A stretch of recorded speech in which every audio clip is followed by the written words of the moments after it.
antimicrobial susceptibility testing. Okay.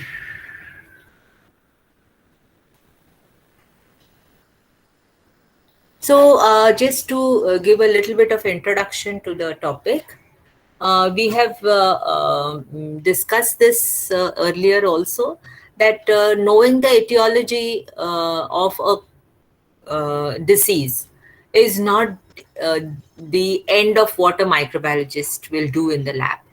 But the microbiologist will also continue the analysis if necessary to find out the antibacterial spectrum or the most appropriate antibiotic that can be given for as treatment so that the patient gets cured of the disease.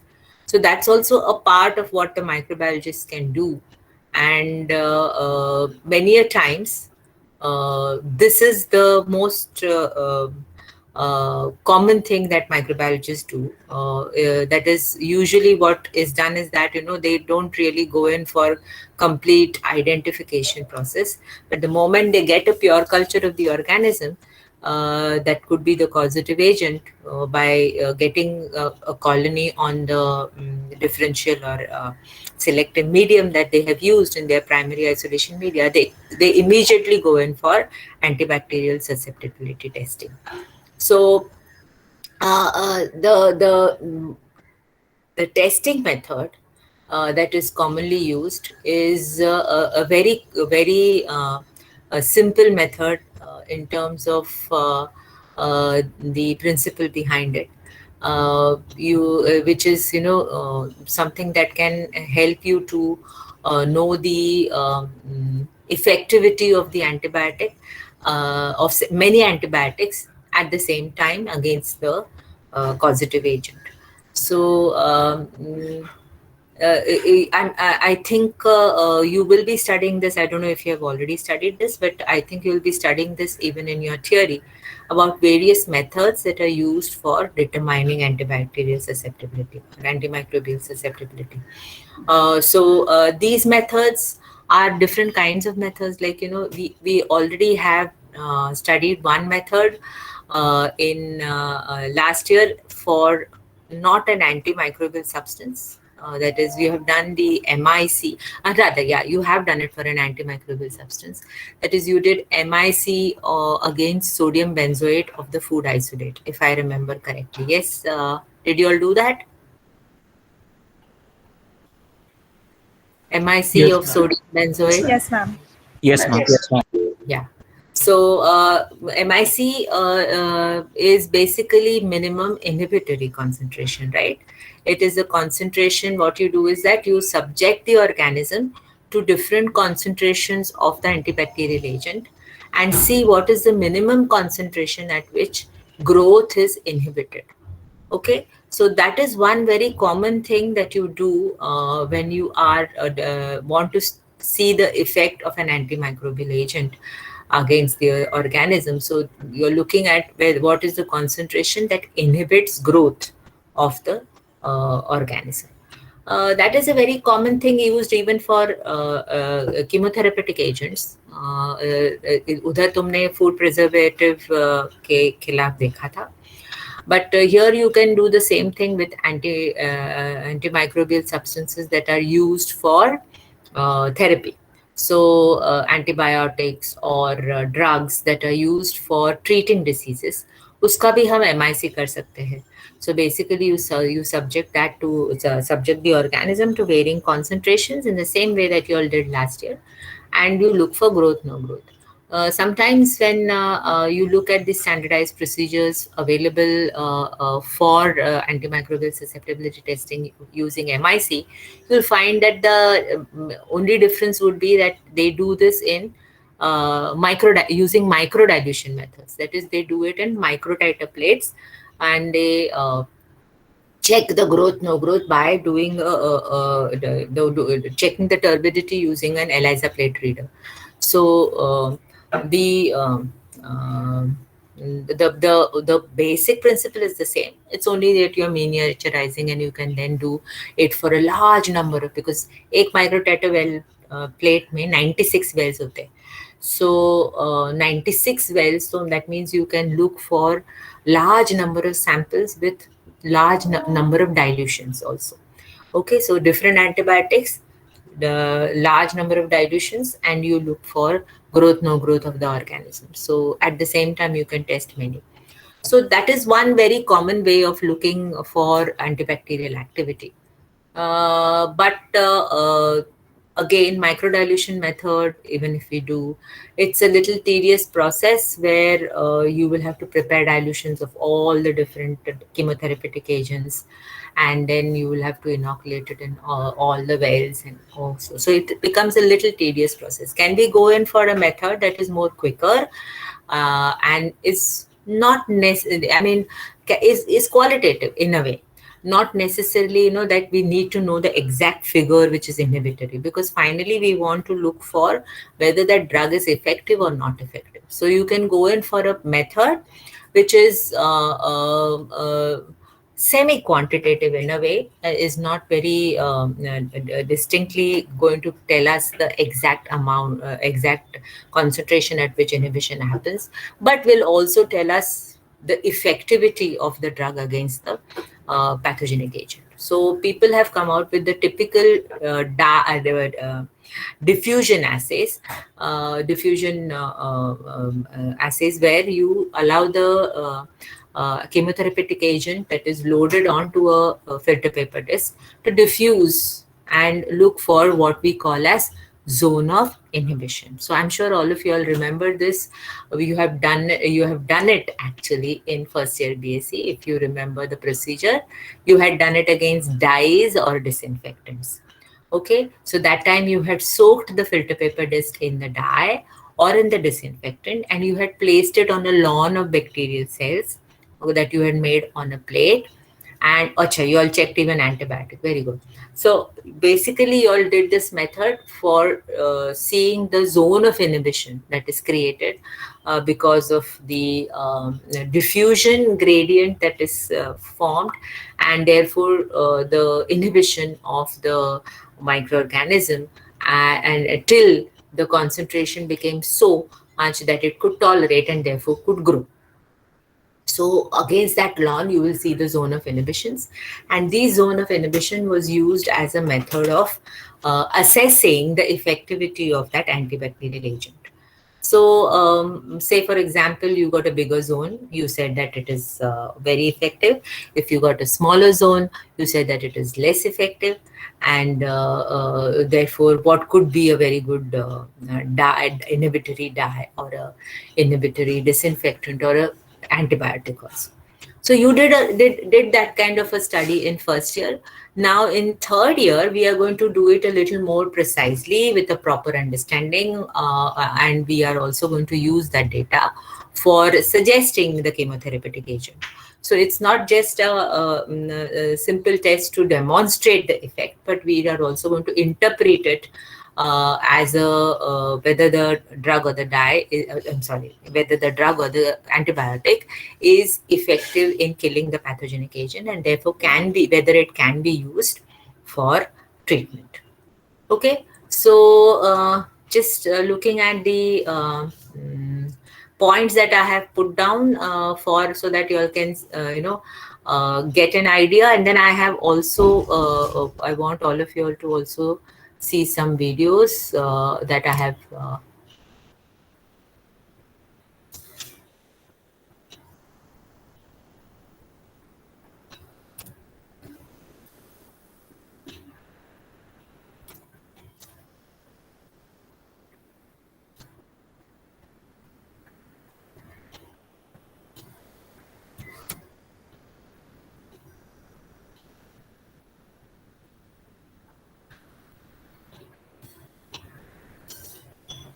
So can you all see this?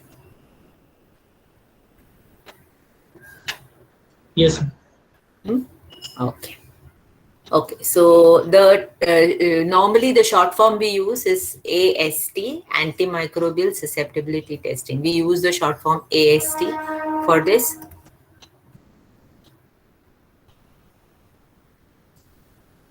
So the most common test that I told you is the diffusion test, where we are using what are called as filter paper discs that are impregnated with a specified amount of an antimicrobial agent and are placed on an agar medium uniformly seeded with the test organism. Okay. Now these paper discs, which are impregnated with specified amount of antimicrobial agent, are available in the market. We can also prepare it for our sake. But naturally, there is some amount of error that can come in, because तुम्हारा filter paper disc का size क्या है, उसके ऊपर कितना concentration गया है, exactly how much got over flood होके बाहर निकला है filter paper से. So all these things can give in errors in the exact potency of that disc. Potency is the concentration in that disc. So to avoid that, using ready-made discs is very advisable, because see, remember, we are not doing this test simply to demonstrate antibacterial effect. Okay, we are going to use it as a tool for deciding what treatment has to be given. Doctors will use this data to decide what treatment has to be given. So it has to be a very, very stringently done procedure, with a lot of quality control associated with it, and to ensure that everything is reproducible and is reliable, we need to have very, very meticulously done procedures. So therefore we will use discs which have a ready-made impregnation of antibiotics done. Okay. Obviously, as the disc is placed on the agar medium, agar being a gel, it is going to allow diffusion of the antibiotic, and the diffusion of the antibiotic will create a gradient, and the test organism will be inhibited at a distance from the disc that is related to mainly the susceptibility of the organism. There are other factors also that decide, but what we mainly will look at is the susceptibility of the organism to that antibiotic. So depending on the susceptibility of the organism, you will see a zone of inhibition. Okay. uh, Two main reasons for which this particular kind of a diffusion test is done is, one is to guide the clinician. Obviously, as I said, it is this data that we are transferring to the clinician, to the doctor, to decide what should be his course of action, what should be the therapeutic regime that he should prescribe to the patient. So it is a very important tool that is used for guiding the clinician for selecting the best antimicrobial agent for an individual patient. But there is also another angle to it, because such type of tests can also be very useful in accumulating epidemiological information on the how resistance is developed in strains, what exactly is the uh, uh,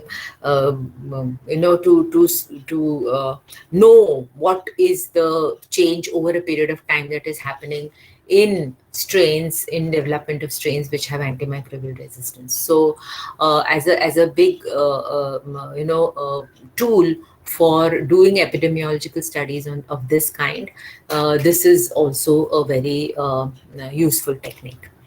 So primarily, however, we will be doing it for this, because we will be doing it for individual cases that come in the hospital.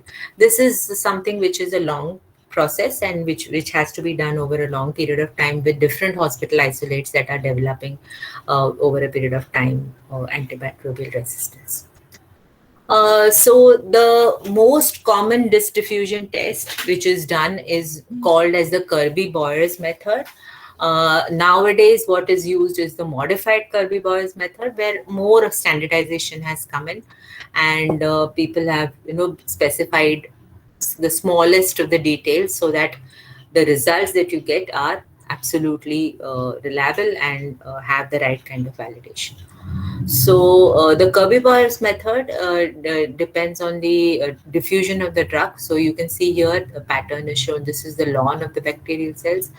The disc is placed here, so the diffusion happens radially. Okay, and a zone of inhibition is seen. So you can see here the basic size of the disc is around 6 millimeters. That is the normal standard available discs are of 6 millimeters.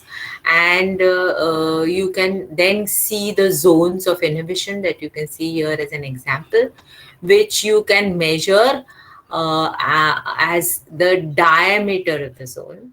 Always remember that we will measure the zone size in diameter and in millimeters. So दो चीजें याद रखो. Here we are going to measure the zone sizes as diameter and in millimeters. We are never going to use centimeters, and we are never going to express it as radius. Okay, and on the basis of the size of the zone, we can derive information as to whether the organism is susceptible to the antibiotic or resistant to the antibiotic.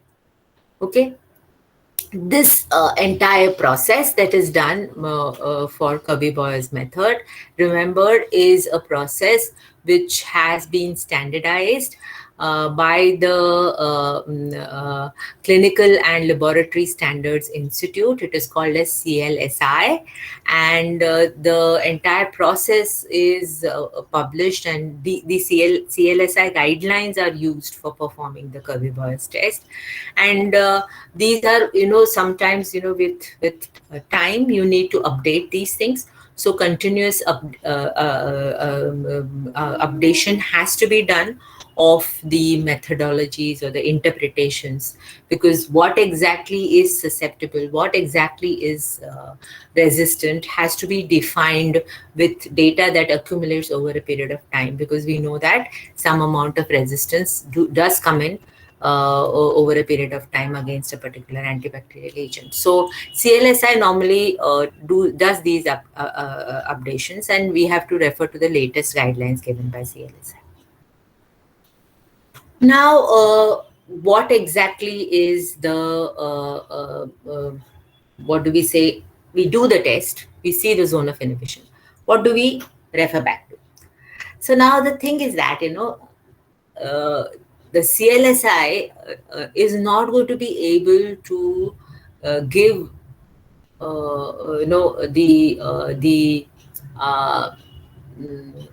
the whole thing for each and every organism, because we know that there are lots of variants available in their present which can cause diseases. There are many species belonging to one group, so it doesn't become possible for us to select the antibiotic that we're going to do the test, to interpret the results and everything for our individual organism always. Okay, so CLSI has decided to group the organisms into what are called as common organism groupings. So they tell us things from the point of view of Enterobacteriaceae, Pseudomonas and Acinetobacter, Staphylococcus, Enterococcus, Streptococcus, Streptococcus pneumoniae, Haemophilus influenzae, and Neisseria gonorrhoeae. So they have decided to have testing profiles, or they have divided the organisms into these common organism groupings, and they tell us that for this group of microorganisms, if you're suspecting an Enterobacteriaceae, then this is the kind of antibiotics that you should be using. If your organism is belonging to Pseudomonas, then this is the antibiotic. See, because as I said, these antibacterial susceptibility testings are not done after you finish the complete species, subspecies level taka identification. It is not done that time. The moment you get a pure culture on your plate, you can go ahead and do an AST. Okay, so now the pure culture on the plate, since we have used certain selective or differential media, I have told you this even when we do biochemical test, कि हमें कुछ तो idea आ जाता है organism का, genus level तक तो हम पहुंच सकते हैं. So we know something about the organism. We already know that it either is Pseudomonas, or it is Streptococcus, or it is Staphylococcus, or it is an enterobacteriaceae, it is Klebsiella or E. coli or Serratia, something belonging to enterobacteriaceae. We can also know that it is a gram-negative cocci, so Neisseria समझ जाता है. So we know certain things. So what they have done is that इधर तक का identification हुआ, ठीक है. अभी तुम पूरा स्पीसीज लेवल तक का करना है, करो. That is up to the the requirement of the clinician, whether some data needs to be collected वगैरह वगैरह. तो स्पीसीज लेवल तक का तुम करना है, करो. बट वो प्योर कल्चर को तुम AST के लिए भी ले सकते हो on the basis of what exactly is your preliminary genus level identification. So on the basis of that, they have grouped organisms into these categories, and then they have prescribed certain antibiotics that need to be taken. Okay, now how to select the antibiotics, or rather, how is the process done for you see, if you look at it that way. Say for example, I think some theory has already been covered, so you all know कि beta lactam antibiotic है. अगर बोला beta lactam है तो gram positive के लिए use करना चाहिए. Okay, that is because we know that beta lactams will work against gram-positive organisms. So if I'm suspecting staph or streptococcus, or I'm suspecting Corynebacterium, then I should take one antibiotic like penicillin, or I should take ampicillin, something like that. Okay, so I that is one thing which I need to take. So we can go by all these things. gram negative होगा, say for example, if your isolate is gram negative, enterobacteriaceae का कुछ है, Pseudomonas है, so I will say, okay, then you should take something which is not simply acting on peptidoglycan, but take something that acts on the either the lipopolysaccharide, or take something that acts on protein synthesis, so that then you are assured that it is going to kill. Okay, so you can look for tetracycline, these kind of antibiotics. So you can have a overall idea, but then finally remember what antibiotic to select from those large numbers. Say for example, protein synthesis inhibitors, those which inhibit protein synthesis, can be used for gram positive also. Okay, you can use that for gram positives. You can use several antibiotics that are inhibiting some biochemical pathway. Like, you can use drugs which are like sulfonamides and all that. So you can have a large number of antibiotics. Cephalosporins abhi aa gaye hai. So these kind of groups of antibiotics that you have, all of them, there are so many antibiotics under every group. So which of them to really use? And can we do it, the AST for all antibiotics? It's a waste. You should not do that for all antibiotics. So what should be the selection criteria for which antibiotic to use? If we know the tentative, we know the, or rather we know the genus of the organism. So normally labs choose around 10 to 15 antibiotics to test susceptibility for gram positive, and 10 to 15 for gram negative. Okay, but 10 to 15 is also quite a bit. Kabhi they go for 8. Okay, so you can have about 8 antibiotics tested on one plate, and another plate you can test for 8. If you have discs which are called as octa discs. Okay, मतलब एक ही बड़े disc में they have projections, and they have 8 other small discs attached. So you can use something like that to look for the pattern of antibiotic susceptibility. But one has to remember that, if you take too many choices, it will confuse the physician. Obviously, it will also become very confuse the physician in the sense, I'm not trying to downgrade them, but what happens is that, there is no point in suggesting antibiotics which are going to have a, which have a very small range of activity. in concentration terms. There are antibiotics that will be toxic to the patient if given in higher levels. Either there could be antibiotics that do not have a very strong retention time in the body, are excreted very easily. Some antibiotics that are not having a very good uh, effectivity in deeper in the tissues. Or there are some antibiotics that work, as I said, um, that can induce resistance more quickly. So you don't have to look at entire amount and unnecessarily give a big data to the physician, and then create more risk कि ये दूँ या ये दूँ, फिर ये इसका combination दूँ या इसका combination दूँ. Unnecessary, that will create too much. So you should restrict yourself to few antibiotics which are definitely going to work, are less expensive in terms of treatment also, and less toxic and everything to the patient. So that's what is written here. Primary objective is to use the least toxic, most cost effective, and most clinically appropriate agent. And one should refrain from more costly and broad spectrum agents, because this is because broad spectrum agents can affect large number of organisms. So तुम्हारा normal flora भी affect हो जाता है. So one should try and restrict yourself to antibiotics that are narrow spectrum, and ensure that your normal flora also does not get affected.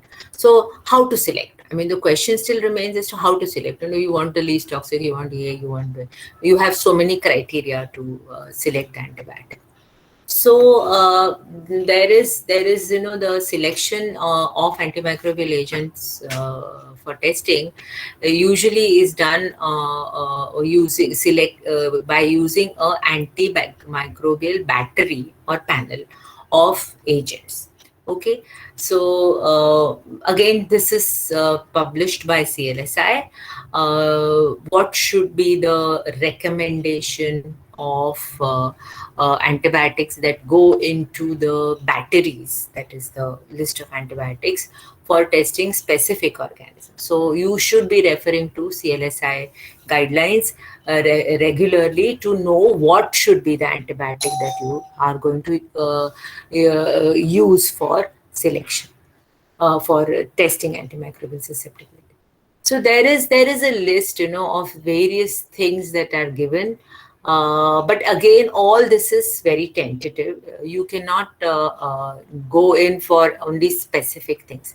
Like, this is the criteria for antimicrobial battery content and use, where, these are the criteria. Like, for example, antimicrobials for which the organism is intrinsically resistant are routinely excluded. So if you have a gram-negative organism, you will not go in for a beta-lactam antibiotic. You will not test only. क्यों करने का ना test? So, because your organism is not going to be effectively killed by a beta-lactam antibiotic. So using vancomycin versus a gram-negative bacilli is useless. When the battery is based on these things, कि inherently किसी को resistant अगर होगा तो वो use नहीं करना है हमें. Then you have, if it is resistant to a particular agent, and it is limited, and it is going to affect the normal flora, then one should not use it, is what is stated. Then you have antimicrobial susceptibility testing method that is used. That some agents, like for example, you can have agents that don't diffuse so effectively on the plate. So if they don't diffuse, then there is no point in doing a diffusion assay. Then you will have to also decide on the using it for testing it using other methods. Then the site of infection, like for example, how the antibiotic, whether it can reach the site effectively, and those which can get, as I said, eliminated from the system very effectively should not be taken for localized infection. So if the infection is localized, and if you give an antibiotic that is eliminated very fast from the system, then it's useless, because by the time it reaches that deep tissue somewhere where the infection has happened, the concentration has lowered considerably. So one should not use such kind of antibiotics also. So obviously, and whatever is available. Mm.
Okay, I'm sorry, I got a call from Anushri ma'am. That's why I attended to it. या सो antibiotic कैसे select करना है उसका एक ये होता है now या I will stop sharing and okay Sachin do you have that कॉनमन का paper Yes, I have shared it on Classroom, ma'am, with all the students also. Okay Do you want me to cast it or? या 1 minute I will okay cast it ना चलेगा you share it Oh, okay, okay, ma'am.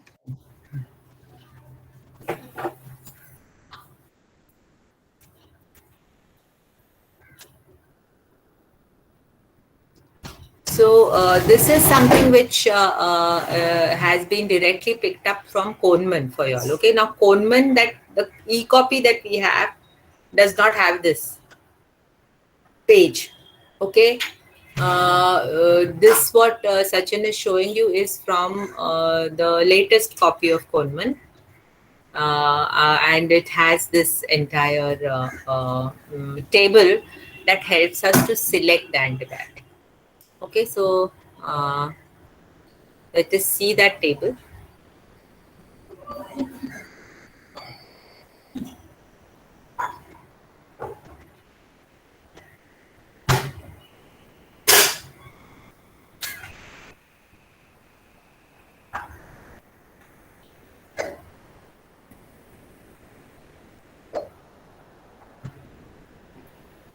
It's visible, right?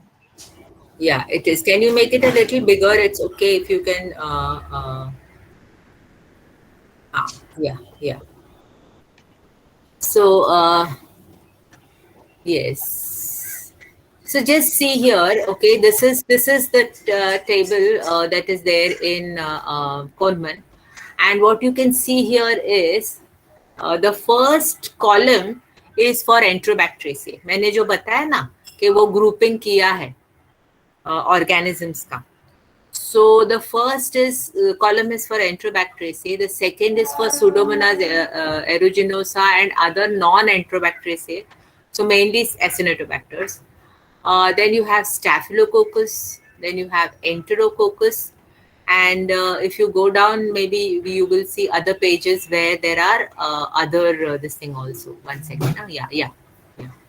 So yes, so you can see here Haemophilus है, Neisseria है, Streptococcus pneumoniae and Streptococcus species other than S pneumoniae. ये जो मैंने बताया ना कि ये ग्रुप्स में ऑर्गेनिजम्स को डिवाइड किया गया है And what you will see is that the antibiotics that can be used for this group of organisms.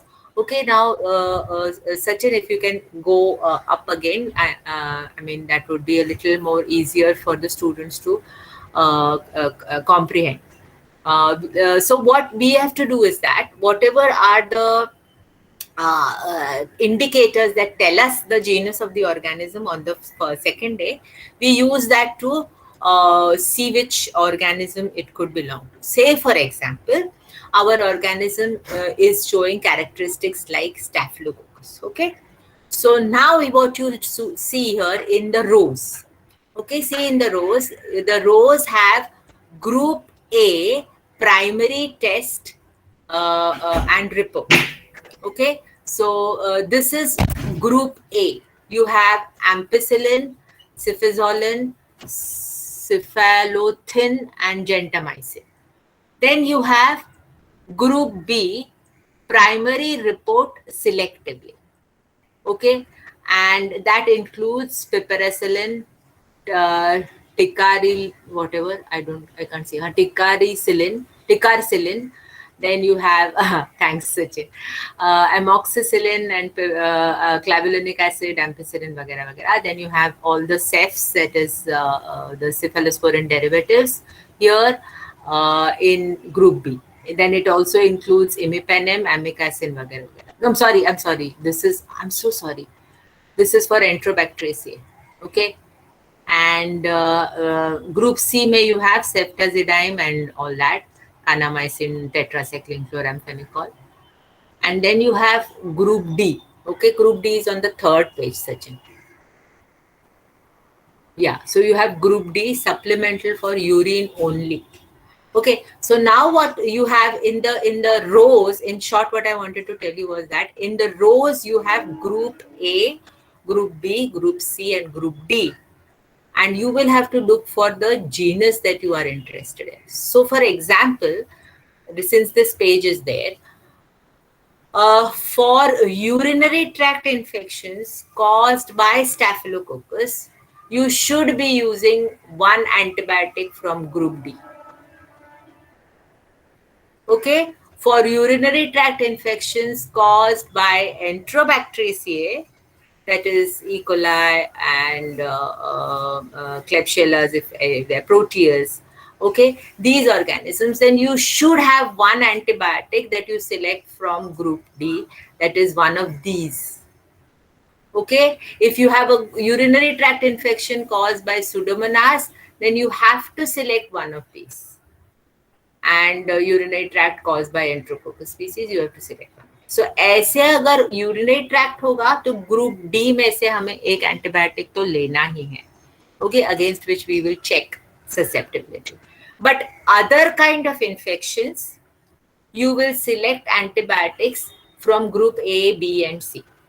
Okay, now what is group A, B, and C? So Sachin, can you go down that note part? Note part. Yes, yes.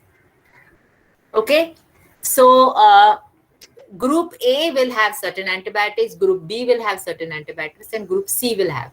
Okay, group D we are not considering unless our origin of infection is in the urinary tract.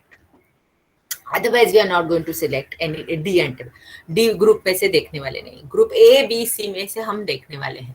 Now, if you can read this part, selection of the most appropriate antimicrobial agents to test and report is a decision best made by each clinical laboratory consultation with infectious disease practitioners.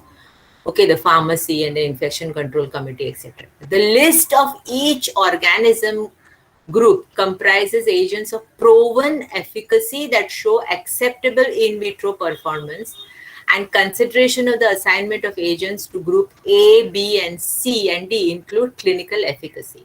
So you have to be sure that whatever antibiotics that are given in this table are antibiotics of proper efficacy testing has been done against them.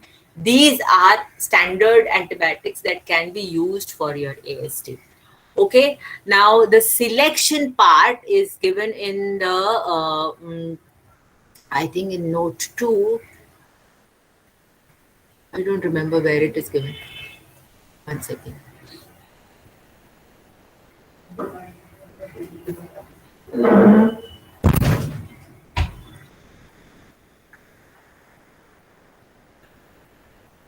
One second. Now, where is that given? Okay. Even if it's not given, it's fine. Then I'll tell you. I thought, if it is, I will show it to you from here. Yeah. Yeah. Here there is something. Okay. Yes.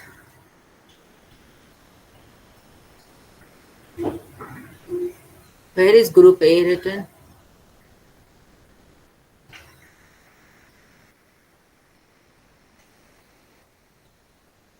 Okay. They have not written about group A. Okay. They have said that in the beginning there. We can even go back by here, but see. Okay. Group B represents agents that. Show that only, Sachin. Niche dikhana. I want you all to read it specifically. Group P represents agents that may warrant primary testing, but which should be reported only selectively, such as when the organism is resistant to agents in the same family of group A. Okay. Other indications of reporting the result might include selected specimen sources. And group C represents alternative or supplemental antimicrobial agents that may require testing in those institutions harboring endemic or epidemic strains resistant to one of the primary drugs. Okay, so actually what is done is that these antibiotics have been grouped into group A, B, and C, considering the resistance pattern that people have seen. So, that's why I was telling you all कि CLSI guidelines थोड़ा सा dynamic state में होता है, वो overall over the period of time change हो सकता है. So, resistance pattern कैसे develop हो रहा है? What is endemic in a particular area, and what exactly is the pattern seen in that area for that particular drug, okay, by the organisms. So overall picture say they have grouped those antibiotics in group A, B, and C. Primarily, antibiotics of group A are what should be used. Okay, antibiotics of group A should be used. Group B will be used as it is specifically said that if there is some kind of indication of resistance against group A, then antibiotics from group B can be checked. And group C has to be checked only when there is a specific requirement in areas where the disease is endemically there, or there is, some kind of resistance that has been clearly indicated for the group A antibiotics. So selection karte samay, ideally in normal cases, you should be looking at group A only. Okay, unless you have some indications of resistance patterns that people have seen over a period of time in that particular against that particular antibiotic in that strain. If you have to use antibiotics from group A and if you see resistance, then moving on to group B, and then also checking in that case if too many resistance patterns are seen even in group B, then moving on to group C becomes a long drawn process. Okay, you have to have then several things done consecutively एक के बाद एक के बाद एक. So it's a long run process. You can't wait for the results to come in and then you wait for the treatment to be started, etc., etc. So normally when people do antibacterial susceptibility testing, they do it for representatives from all the groups. Okay, group D nahi. Group D is only when the urinary tract thing is set. A, B, and C के representative antibiotics पकड़ के we will create our battery, antibacterial battery of antibiotics. Okay, so we will select antibiotics from group A, group B, and from group C. And we will prepare our antibiograms. Okay, we will get to know what exactly the susceptibility pattern of the organism is. Okay, so group A, B, and C may say we will pick up antibiotics one, at least, depending on what, how many we want to check. We can do two, two, two, and we can have 8 antibiotics. But normally, in our case, we will do it with 4 antibiotics. On one plate, in 4 quadrants, we will place 4 antibiotic discs. So we will select one from group A, one from group B, one from group C. If it is a urinary tract infection, one from group D. If it is not a urinary tract infection, then the fourth antibiotic that you are going to select is going to be from group A only, because group A is the primary set of antibiotics that are used for selection. Okay, so you will take 4 antibiotics, 2 from group A, 1 from group B, and 1 from group C, just to confirm whether there is some kind of sensitivity still left in certain antibiotics, which maybe will show resistance in group A. Okay, so selection of antibiotics and preparing our antibiogram with different antibiotics will be done using this Kohnman's table. Okay, so Sachin, can you please go back to the table again? So to the Staphylococcus, first page.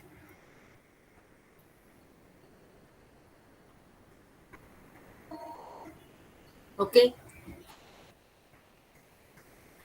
so ये क्या हो रहा है सचिन, बीच में जा रहा है मेरे हाँ, yes. So स्टैफिलोकोकस में ग्रुप ए में क्या क्या है? पेनिसिलिन, ऑक्सासिलिन और मिथिसिलिन, वैंकोमाइसिन, नहीं sorry, vancomycin is group B.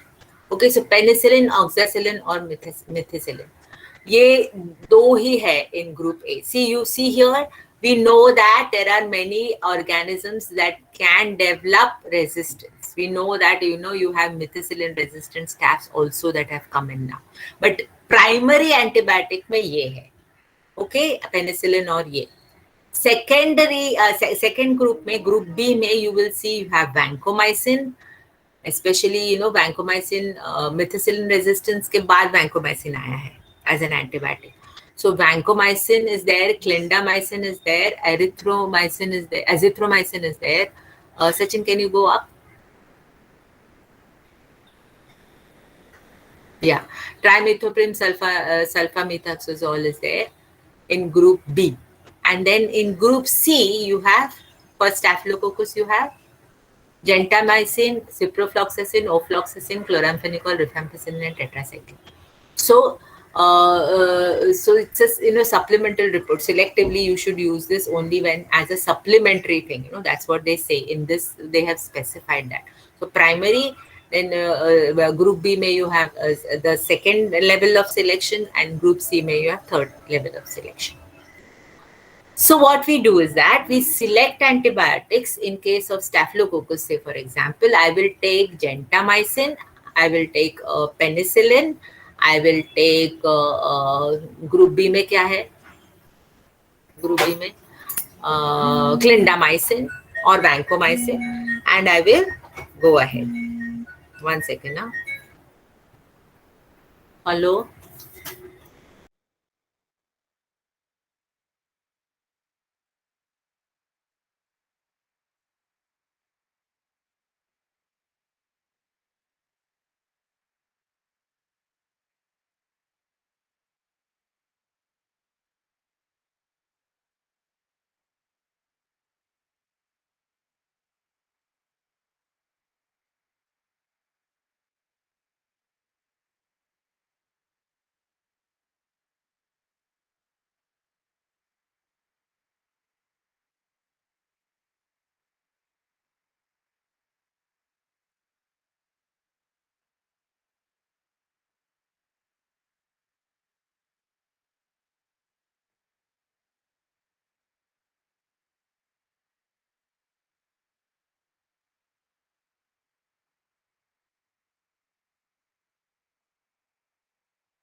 Okay, so we will take antibiotics like for group A में से दो लेंगे, तो we will take penicillin and methicillin.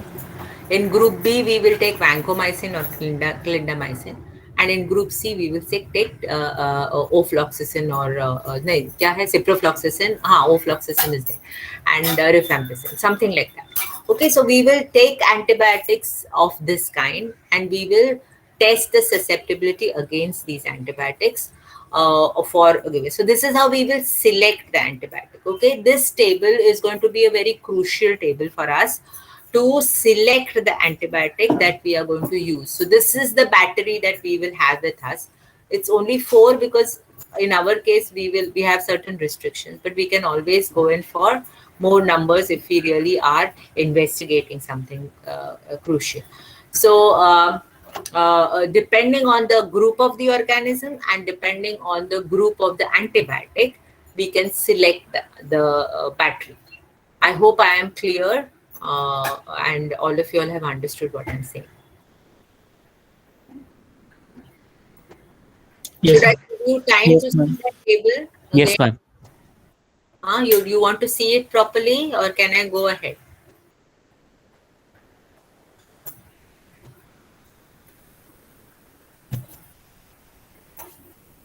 I think, ma'am, maybe we can give them one organism's name and tell them to pick up four antibiotics from the chart from the classroom. Yeah. Maybe that will give us an idea whether they have understood. Yes. Yes. So we can. Should we do it now or should we do it later? We can do it at the end, ma'am. I mean, after the experiment is done. Ah. Okay. Then you can stop sharing, Sachin, and I will go ahead.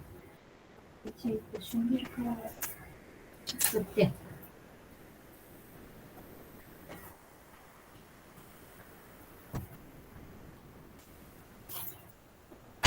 I will present.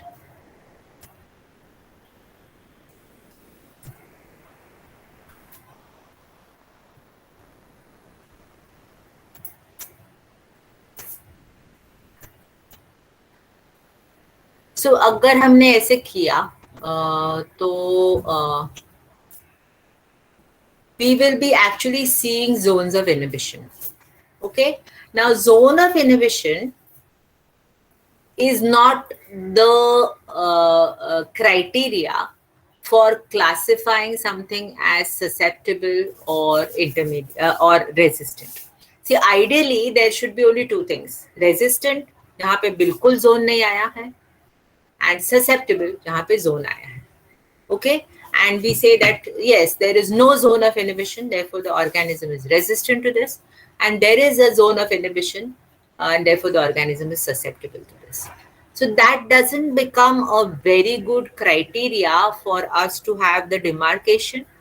The reason being that different strains might show slight variation. Okay, and sometimes it might be that you get a very small zone of inhibition and you say yes, it is susceptible, but when the such an antibiotic is actually used, it does not work out to be that effective because that's not the only thing that on the basis of which the treatment can effectively happen. Okay, we know that organisms, when they are subjected to different concentrations of an antibiotic, can show some amount of uh, uh, uh, with different strains, you can see that there is a variation in the number of organisms that are still alive in the sample. Reduced turbidity hai. Okay, it is not a very distinct demarcation के growth है और growth नहीं है. Growth है लेकिन कम growth है. With time, with concentration, कभी कभी ऐसे होता है ना कि you will see that the amount of survivors are decreasing, but it is not that all of them have died, and therefore it is not a distinct kind of a thing that you will see always. So people have correlated data of MICs and found out correlated that with disk diffusion test. Okay, so if you see the first graph here, this is a graph that is this graph here. This is showing the relationship between the log of MIC and the inhibition zone diameter by the diffusion test. So this is a comparative analysis where they have plotted log of MIC and the millimeters में zone of inhibition कैसे आता है. Okay, so you will see that you will get a graph like this where for various strains that are analyzed. Okay, and you will find that there is if you plot a regression line of this kind, you will get a straight line like this. And then if you try and do the specific analysis, you will find that this is the area where there is no growth at all.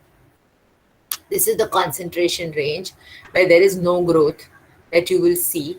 And I mean, for most of the organisms, there is no growth seen at all.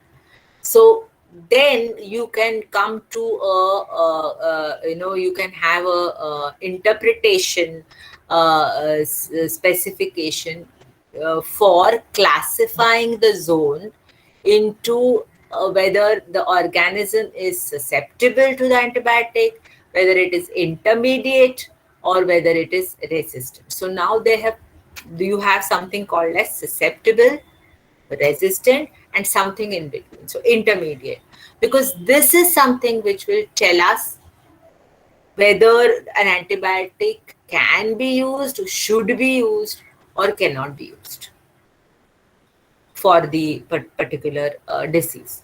Okay, on the basis of this, this lowermost, I mean, for the zones, there are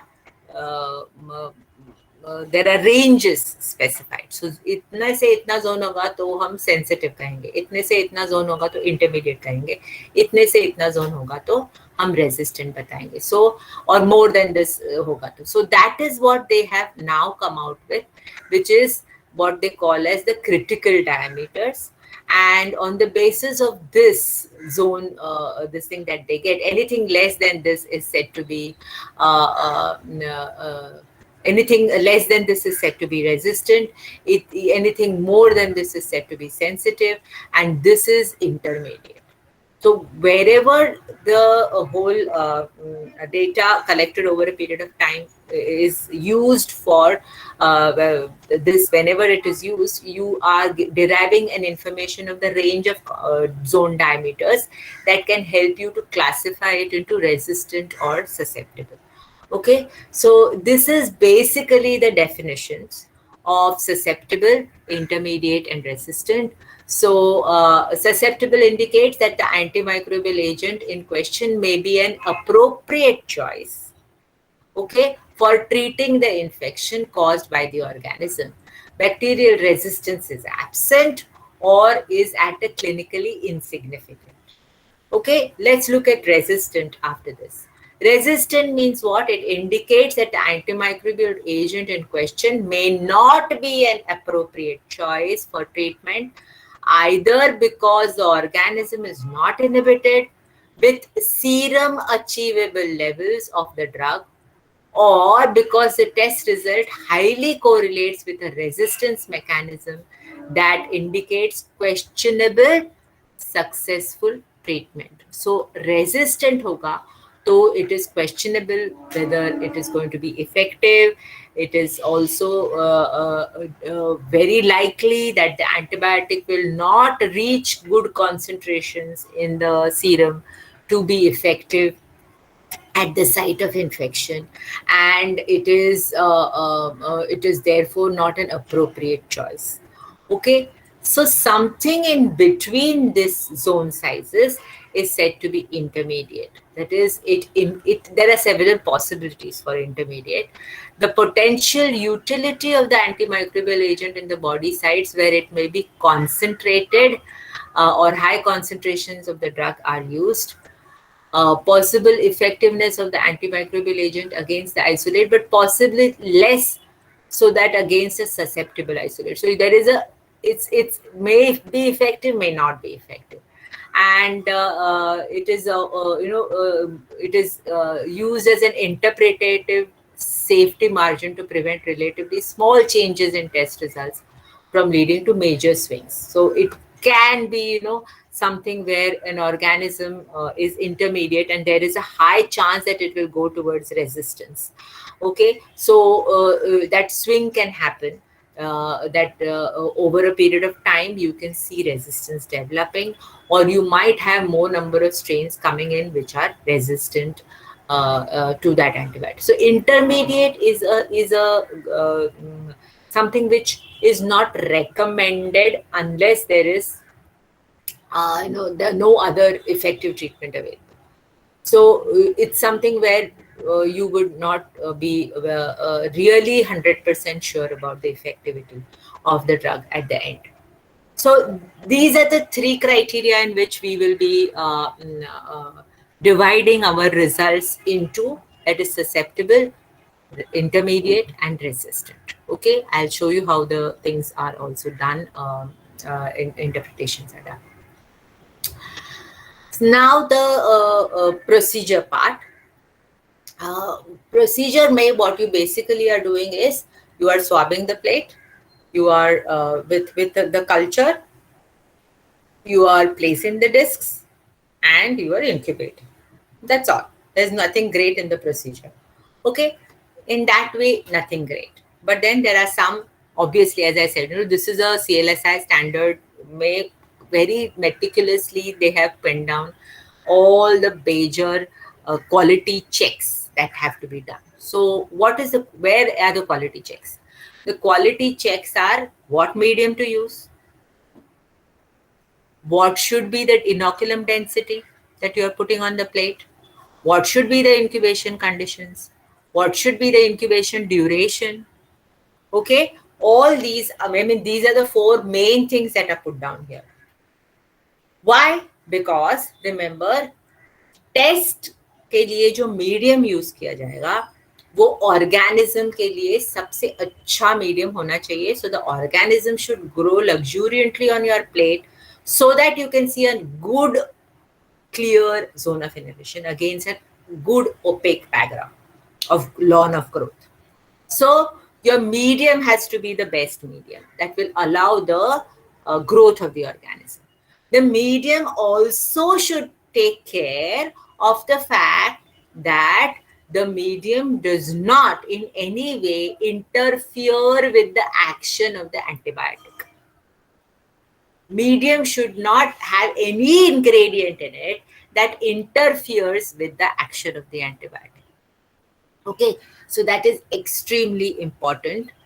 The medium also should be such that you will the medium color or the medium nature of the medium does not interfere with our interpretation of the zone. So medium में ऐसे turbid और coloured agents नहीं होने चाहिए जिसकी वजह से you will be able to not read your zone of inhibition properly. So most common medium that is used is Mueller-Hinton agar. This I will show you the things related to its composition also. So this is the name of the medium, Mueller-Hinton agar. MH agar bhi use kiya jata hai short form. That is very commonly used. For organisms which are little fastidious, you can also have 5% sheep blood added. Then the second thing is, okay, in the medium also, it's very important that the thickness of the medium should be proper. The agar concentration should be proper, because you should not in any way have a medium that has a variable agar concentration, because then the diffusion will get affected. Okay, the thickness of the medium also should not be too much, because see, remember, the antibiotic is not going to diffuse only on the top. The antibiotic will also diffuse downwards. तो अगर ज्यादा thick medium लिया तो ज्यादा antibiotic इधर diffuse हो जाएगा, तो यहाँ पे ज्यादा डिफ्यूजन नहीं होगा on the surface. Okay, although it is placed on the surface, so maximum diffusion will happen on the surface. It's, you can't prevent the diffusion downwards. So you have to be careful that the thickness of the medium is also correct. So medium में these are the things. The second important aspect is the inoculum size. Now, why are we giving so much importance to the inoculum size? In other words, we have to adjust the turbidity of the saline suspension that we make with the organism, with the pure culture of the organism. और saline suspension नहीं होगा, broth culture होगा तो भी चलेगा, but there has to be enough inoculum on the plate, transferred to the plate. So the initial culture density should be adjusted properly. Now, what is the desired density? It is 1.5 into 10 raised to 8 cells per ml. This is the desired density, and with a swab, you will definitely take up maximum amount of this and plate it. So you will get good confluent growth of the organism. Why? Because we want to, one, see a proper opaque background. Again, you need to see that. Secondly, if you have scanty growth, then your zone of inhibition is not well demarcated. Okay, so that you get a proper zone of inhibition, you should not have, you should have enough growth. So your demarcation is very clear. Okay, and again, if there is too much growth, ऐसे भी है, see, कम growth के लिए ठीक है, but if there is too much growth on your plate, then what happens is that the organisms multiply very fast, and before the antibiotic diffuses and reaches them, they have already grown. And many antibiotics, you know, are very effective on growing population. So the, you know, it should not happen that the organism is already grown and then the antibiotic reaches there. Okay, so you should be very critical about the cell density. It should neither be less nor should it be very much more also. Okay, this cell density is normally adjusted by the turbidometer, or you can also compare it with McFarland's nephelometer standards. If you remember, you had prepared such standards in first year BSc, where you had created a turbidity of BaCl2 and H2SO4, where this BaSO4 was used as the turbidity standard. याद है क्या? Yes, ma'am. Yes, Yes, ma'am. ma'am. Yes, ma'am. हाँ, बीच बीच में थोड़ा बोलो सब लोग, हाँ, नहीं तो मुझे समझेगा नहीं. सो टर्बिडिटी एडजस्टमेंट के लिए वो यूज किया जाता है. Then talking about incubation conditions, obviously it should be such that the organism is allowed to grow properly. So in some cases like these, you have CO2 environment that is needed. And the incubation duration, obviously, that also is important, because sometimes it might so happen that if you incubate it for a short while, the diffusion has not happened and you can get wrong results. And if you incubate it for a longer period of time, maybe over a period of time, the antibiotic got it got inactivated, and then the organism started growing even within the zone of inhibition that was originally created. So ऐसे नहीं होना चाहिए. इसके लिए you should have a proper incubation duration also. Okay, so yeah, so now I have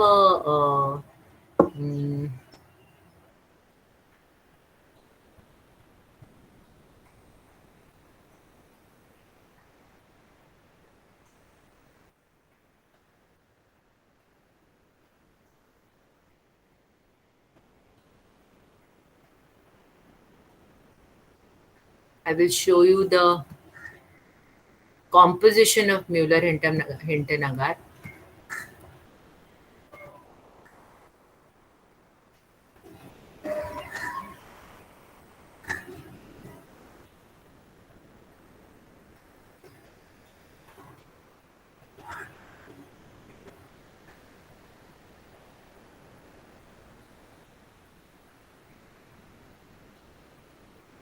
So can you see this? This is sigma. I have actually put up hide media and sigma in the presentation. Both are there. You all can refer to either of them. But here it is more clear. In there they have used an infusion, so it becomes slightly confusing at times. So can you all see the composition? Shall I make it bigger? It's visible. Okay.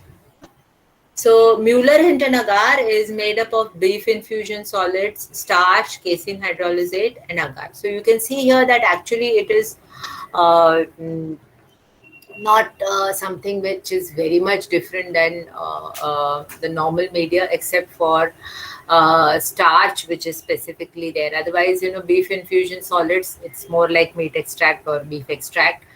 Casein hydrolysate would be more like peptone, a hydrolysate of a protein like casein. So something like that only. So it's more of a common medium in terms of the source of micronutrients, source of protein and carbon. And here you have starch, which is a slightly different component. Okay, and if you see the principle here that is given in the sigma aldrich this thing PDF, it says that it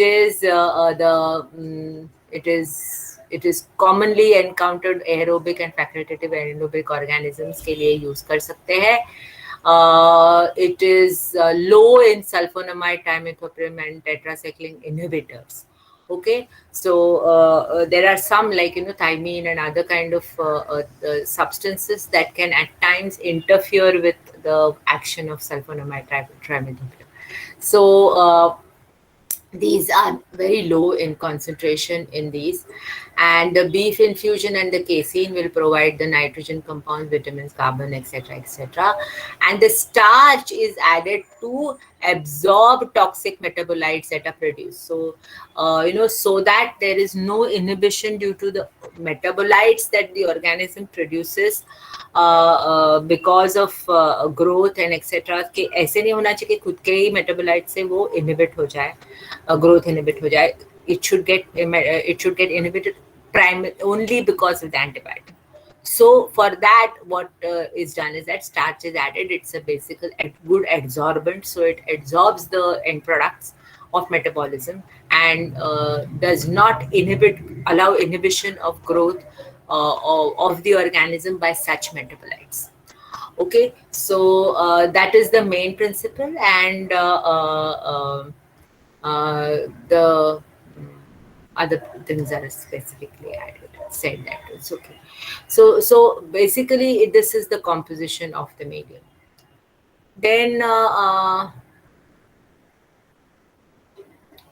have to now show you one or two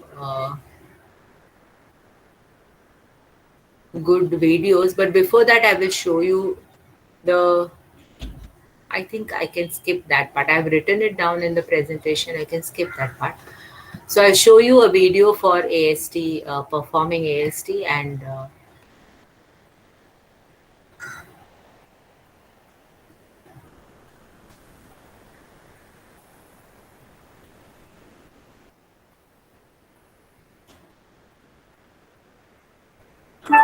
Grammarly.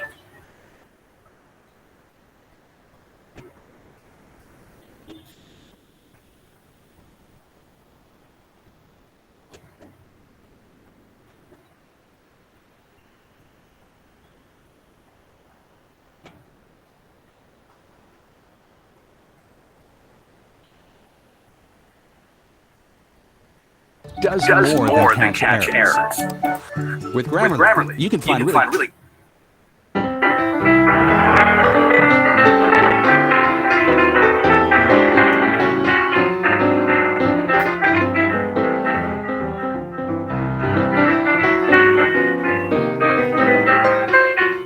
The Kirby-Bauer assay is a widely used and effective way to test if a bacterium is resistant or sensitive to several antimicrobial compounds simultaneously. You will need the materials listed here to conduct the Kirby-Bauer assay. This next list shows the materials available at each station.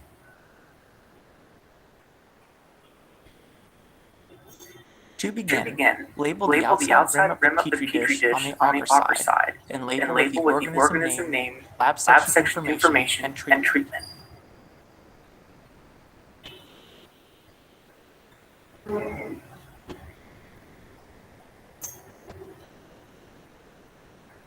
Next, we're going to use a sterile swab to inoculate the plate. Grab the test tube and remove the cap, and gently flame sterilize. Dip the swab into the bacterial broth. Remove from the tube and gently flame sterilize. Recap the tube. Next, pick up the plate and using the swab and a side-to-side motion, swab the plate gently. The idea is to create a uniform layer of bacteria. To do this, slightly rotate the plate twice. When the entire surface of the plate has been covered, dispose of the swab in the biohazard container. With a marker, divide the plate into 4 quadrants. Flame sterilize the forceps and make certain the ethanol has burned off completely and allow it to briefly cool. Pick up a disc carefully and place within 1 quadrant and tap lightly. Flame sterilize the forceps between placing discs.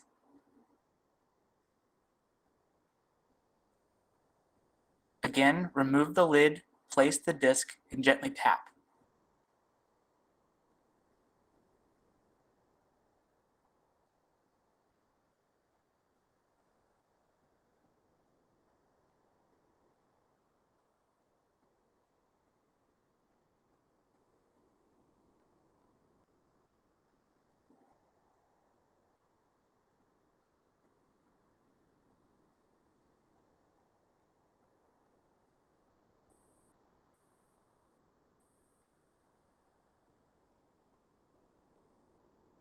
Watch this time-lapse video of Serratia marcescens' sensitivity to 5 antimicrobial compounds. Notice the zones of inhibition around each disc. The diameter of the inhibition zone is a measure of sensitivity to a compound, with greater sensitivity forming larger zones and lower sensitivity forming smaller zones. In summary, the Kirby-Bauer assay is a fast and effective way to test potential antimicrobial properties of compounds against a single bacterium. The diameter of the zone of inhibition relates to the sensitivity of a bacterium to a compound, and the assay works by inhibiting growth, not directly killing bacteria.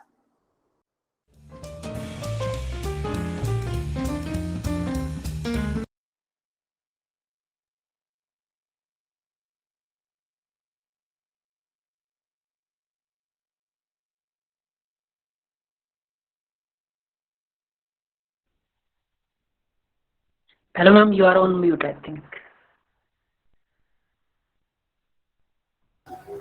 Okay. You all could hear it, no, but? Yes, ma'am. Yes, ma'am. It was audible. So there is another interesting video that I have for Kirby-Bauer I found, and I can't resist sharing that also. So let me just do that. Ma'am, I muted you because the audio was being heard twice of the video.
Antimicrobial susceptibility testing.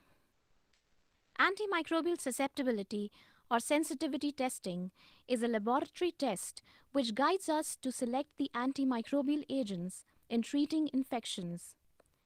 Antimicrobial agents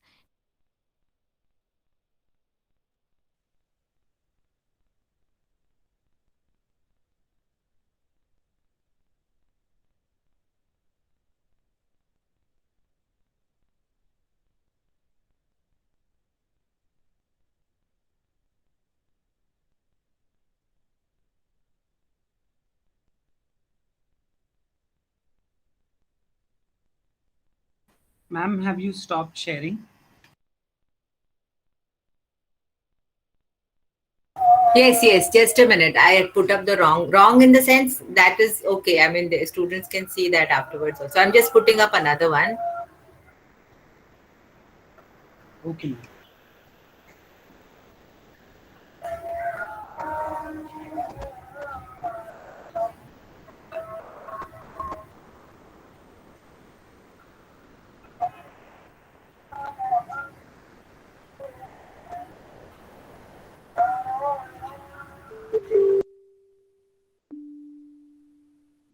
How do we know if a particular kind of antibiotic stops bacteria on our petri dish from growing? We can use an assay called disc diffusion, or the Kirby-Bauer antibiotic sensitivity assay. We use little paper discs that are soaked in antibiotic. Generally, scientists buy these discs already soaked in the antibiotic. We take the discs and put them on a petri dish that is thick with bacteria. The antibiotic diffuses into the agar while the plate is incubated and stops growth. Let's explore how this works. We soaked the antibiotic discs in food coloring so we can see how the antibiotic diffuses into the agar. Notice that the concentration decreases as you go farther from the disc. Now, let's put them on an inoculated petri dish. For this petri dish, we'll grow a lawn of bacteria. Last time we streaked out the bacteria to get individual colonies. This time, let's cover a whole plate with a thick layer of bacteria. The bacteria grows up into a lawn. Now, let's put them on an inoculated petri dish. This way, we can see where the antibiotic stopped bacteria from growing. Notice how the bacteria still grew where there was a low concentration of antibiotic.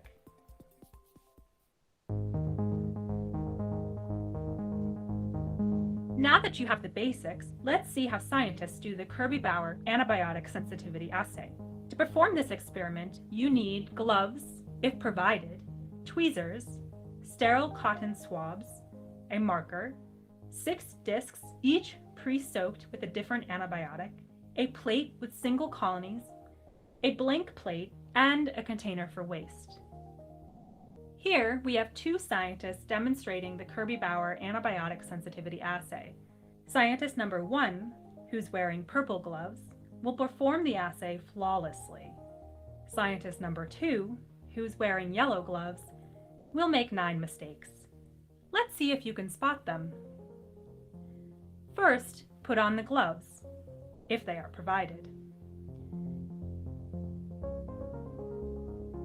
Next, label the bottom of the plates.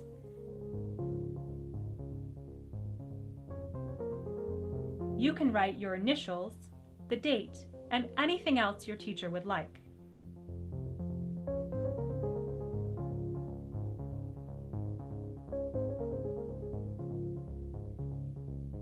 Take out a sterile swab. It's important not to contaminate the cotton tip.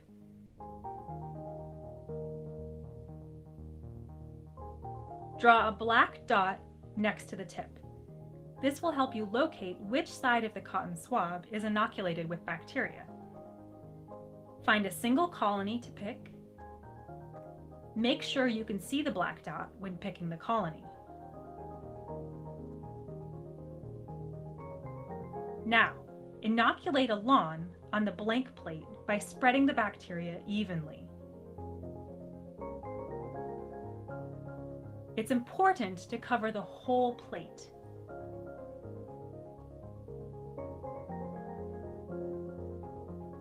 You can spread the bacteria again in the perpendicular direction. Discard the bacteria-covered swab in a waste container.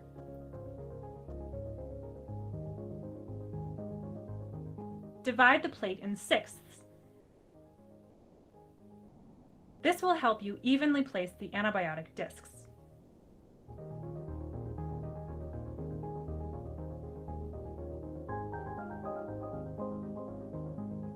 Use the tweezers to get one antibiotic disc and place it in its own section of the plate.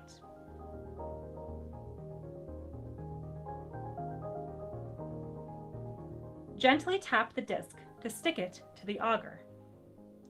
The letters TE are an abbreviation of the antibiotic's full name.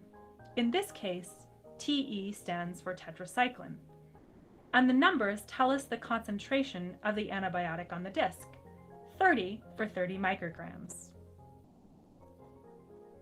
When placing the discs, use the lid to shield the plate from contamination. If the disc falls out of the tweezers, leave it where it falls.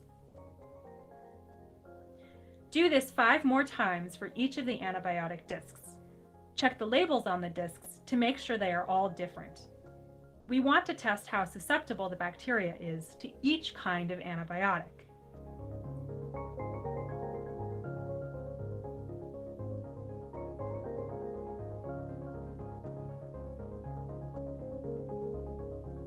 Place the plates upside down in a 37 degrees Celsius incubator for 24 to 48 hours, or incubate as instructed by your teacher.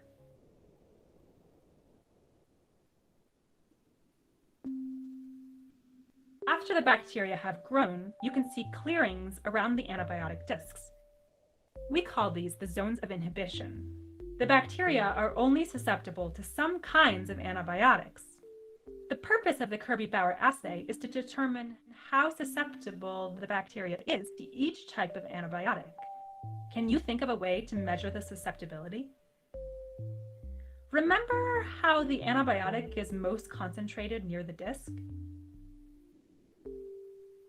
Well, what concentration do we need to kill the bacteria? You can measure the diameter of the clearing to determine how susceptible the bacteria is. You can draw a line with a marker to help you measure. Be sure you measure in millimeters.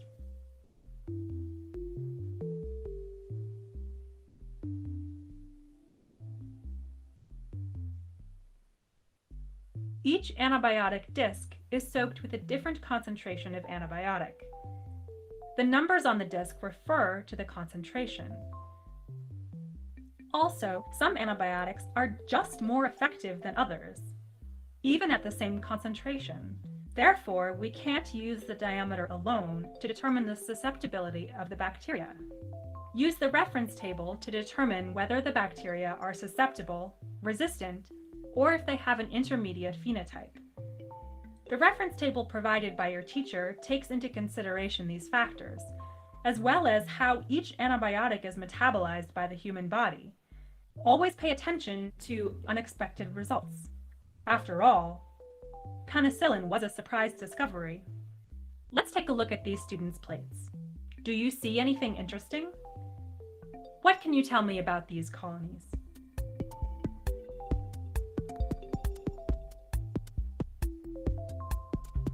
They are resistant to the antibiotic.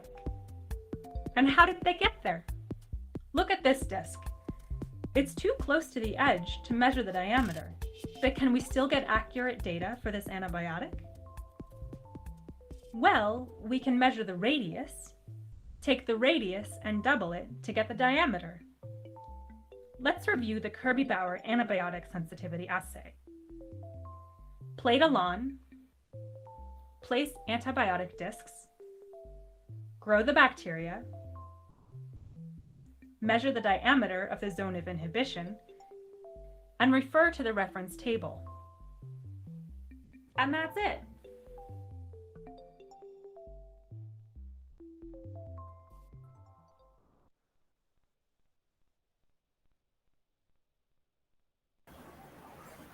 So, did you all spot the mistakes?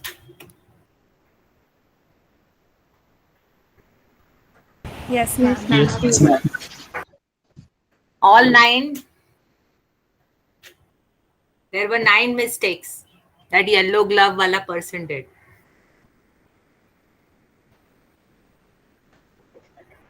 And like there were some, but I don't know if those like Yes, ma'am. if we can get perfect Not all lines. 9. We didn't count, but there were many mistakes. Okay. No, it was just a little bit of fun also to highlight what mistakes can be done. Okay, the purpose was to also highlight, because many a times, what happens is that when we are doing such online things, तुम लोग नहीं करते हो ना, तो फिर mistakes देखने को नहीं मिलते हैं. So there are some students who make mistakes. Then we can show it at least on the next day कि ये क्या गलत गया था. So now I thought I should show you this video because it also pointed out the mistakes that can be done by students. Okay, so that is there in the presentation. We'll upload that anyway. And you all can see that precautions क्या है, कैसे दिखाया है. You can see it again. Just a few things that I want to add to what ek to in this video they did it directly from the colony, which we don't do. We will either have a broth culture or we will have a dense suspension adjusted to the density, desired density. Okay, so that was the only thing that was different in this. And if we have to look at it that way, then we will use only 4 antibiotics in our case. Okay, and yes, a little bit of additional thing in terms of interpretation. When she marked the zone, she just marked it with her hand. What we do is that we hold it properly against light, and we first mark the edges of the zone at least at 4 places perpendicular to one another. So we mark that edges first, and then we draw the lines that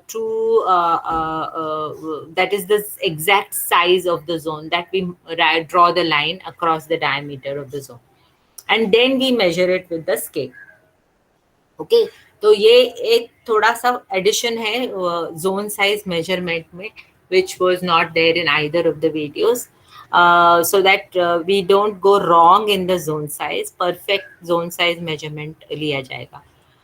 If there is a slight amount of double zone that you get, sometimes you get a very slight zone which is of smaller diameter, and then you have a bigger zone, so where the growth is more dense outside that, and ये छोटा वाला जो zone होता है उसमें growth very close to it, which where the zone is not the growth has not got completely inhibited. So in that case, still we will take the inner zone only, because that could indicate that there is an inappropriate diffusion which happened, or there are some organisms that are resistant to the antibiotic, which are seen in the small rim of the outer zone. Okay, so that part you have to remember as a precaution when you are measuring the zone sizes. Okay, now lastly, I think I should show you the interpretation chart, which is already there in that this thing in the video. But the normal interpretation chart that we will use is something that is available in the that comes the latest one that is prescribed by CLSI comes along with the antibiotic disc, the ready-made antibiotic discs that we get, and that is usually we take from high media. So we have the high media one that we use for the zone sizes. Have you taken pictures of that also, Sachin?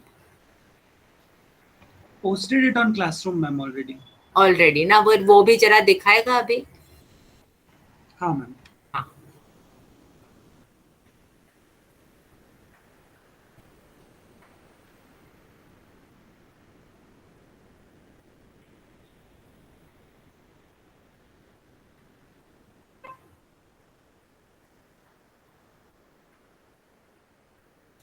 And this I'm mailing it to you, Sachin, this presentation, so that you can put it on the this thing, yeah, website. Website. Yes, ma'am.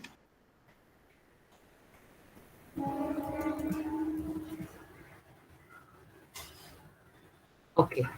Yeah, it's not a very great ये थोड़ा सा crumpled है, इसके लिए वो dark lines दिख रहा है, but that apart.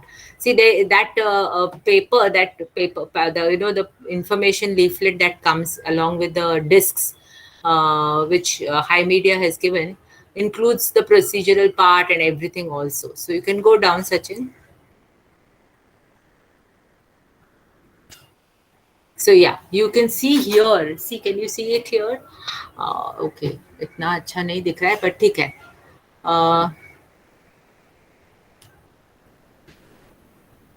Now see, what you can see here is, say for example, antimicrobial agent क्या है? Amoxicillin है.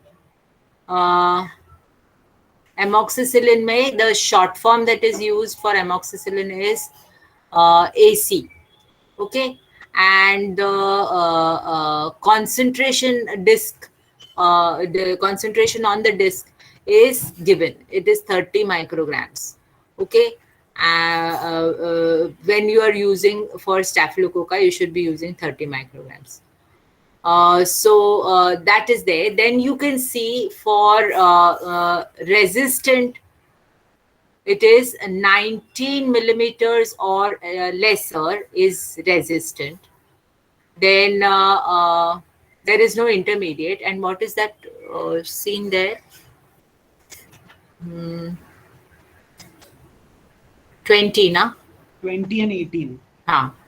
20 and 18, which is yeah, for sensitive. So anything that is more than 20 or 18 is 20 is this thing for that particular group of organisms, and more than 18 is sensitive for gram-negative organisms. So alag-alag iska resistant, intermediate or sensitive ka they have given in this sheet. So you have to search for the antibiotic that you have used. They are all alphabetically arranged, so उसमें भी गड़बड़ नहीं होता है.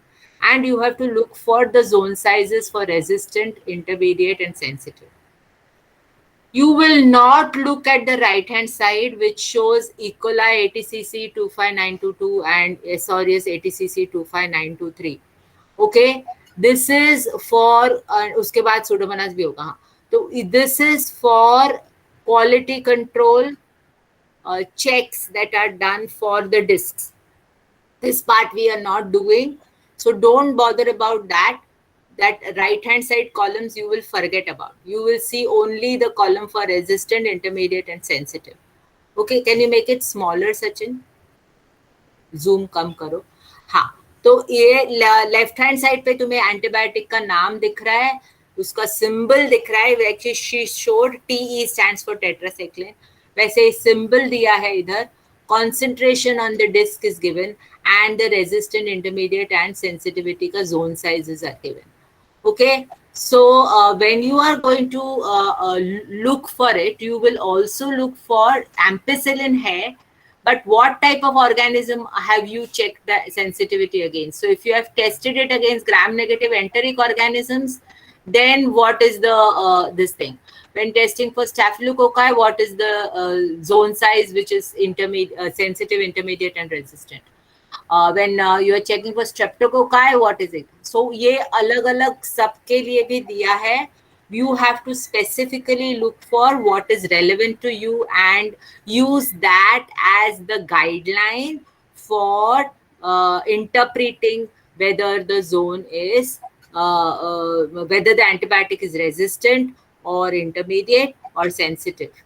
Okay, whether the organism is resistant, sensitive or intermediate against the antibiotic. So ऐसे ये chart है, ये सबके लिए अलग अलग दिया है. You will have to refer to this chart to finally interpret whether the organism is showing resistance or susceptibility to an antibiotic. Okay. Any doubts here?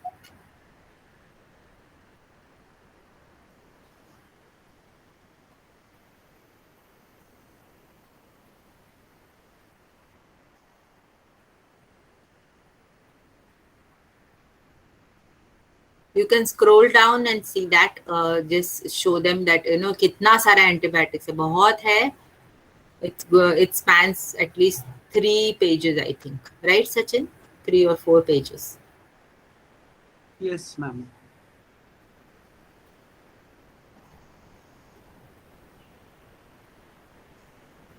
See, we can give you a ready-made table with the list of antibiotics that we normally give you. But we don't want you to do that. You should know कि कितना है और उसमें से अपना information pick out भी करना है, अपने को कैसे करना है. Okay. So this is the sheet that High Media prints along with the ready-made antibiotic discs that they sell.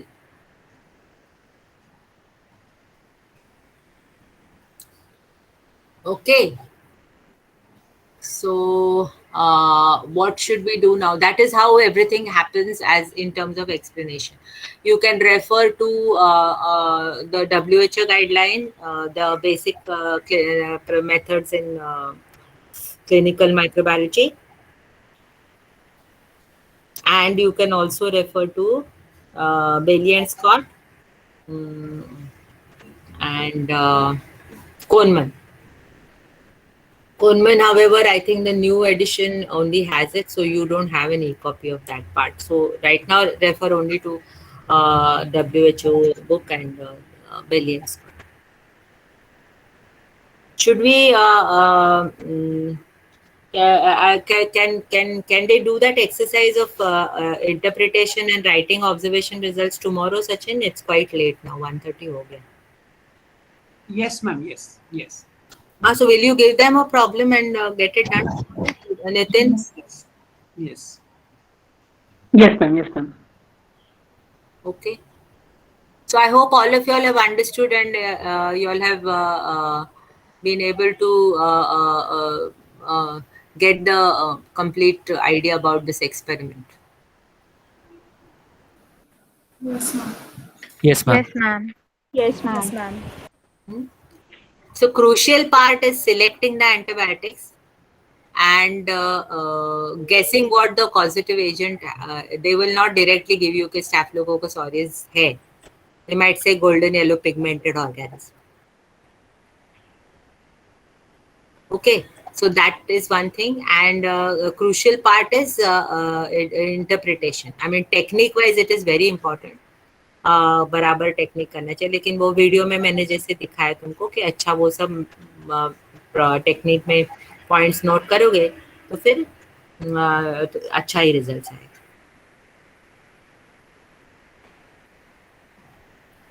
Okay, that's it then. Yes.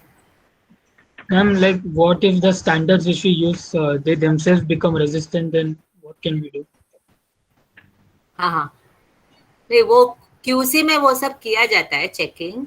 They will always ensure that the quality control is done. See, disk का भी concentration potency कम होगा अगर with time, तो भी problem होगा ना. So you will wrongly interpret the strain to be resistant because your zone size will be smaller. So quality control checks are very, very important in AST. And the medium, the culture, the discs, all this has to be checked properly. And intermittently, you go on checking everything before, like as a part of the routine good laboratory practices, that is done.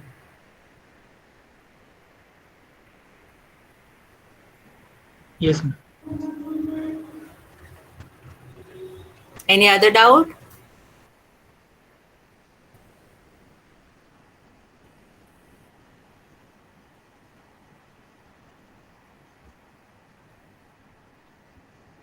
ठीक है फिर.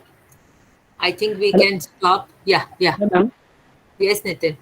Yes, Sachin sir, can you just tell me of which year this particular standard chart is?